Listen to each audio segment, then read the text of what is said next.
Run that back turbo. Did the dash and I blow the brains. Dash and I blow the brain. Count cash on a private plane. Count cash on a private plane. Couple M's on sound exchange. Couple M's on sound exchange. Rich men no time to explain. Rich men no time to explain. Rich man plane. Maybach with a wood grain. Support know the pilot by the name. Yeah, out flight out of Spain. Gonna got a little fame. No, ain't no cap in my game. Still hit your block, leave a man down. Shooting like I'm shooting at the range. Alright guys, so I rolled it out a little bit, the new wrap. I keep getting like little debris on there on accident, but oh my goodness, that looks so hard, bro. Ooh, so this is black marble. I've never seen a car with the black marble on there, but I think I'm gonna do it. It's kind of like a cosmic black marble, but it's actually not purple, guys. It looks like that on camera. It's actually black, like flat black, gloss black, excuse me. That's just the way it looks with the flash on, but look at the detail. Like the veins, it looks so crazy. Like, and I got the gloss this time just so it doesn't fade like it did before the previous one. So it's definitely gonna look pretty sick. And then I got the new headlights to go on. So just give me a couple days and I'll try to have this bad boy on there for you guys. Ooh, I'm so excited.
I got the other side finished, so I'm just going ahead and cutting out the what I'm trying to say, the measurements for the left side of the car as well as the back bumper, and then we'll be good to go. And I'm also gonna go ahead and wrap the roof too, so we gotta go ahead and get that roof done and the back bumper, and I may do the front bumper. I may leave the front bumper black.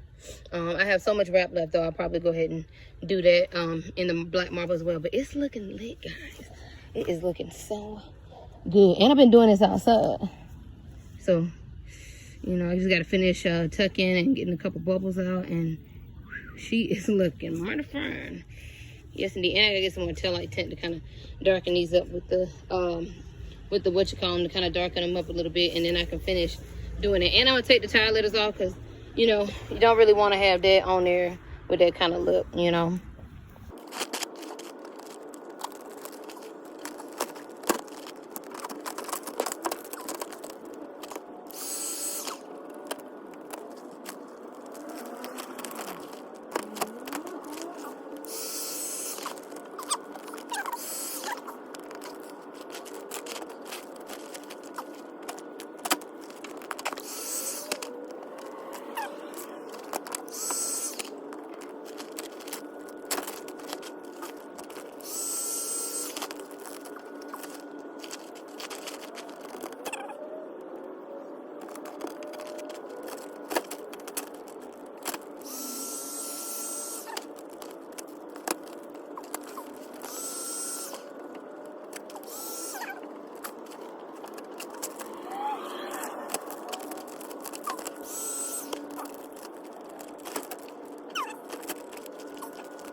If you can do it. So every bit of raindrop from your goddamn lips. Look, from your goddamn lips. Look. This is what they be doing on YouTube with they like car friends. They be, you know, having content. Well, you getting some content, so hush. I got like 200 subscribers, so I need to feed.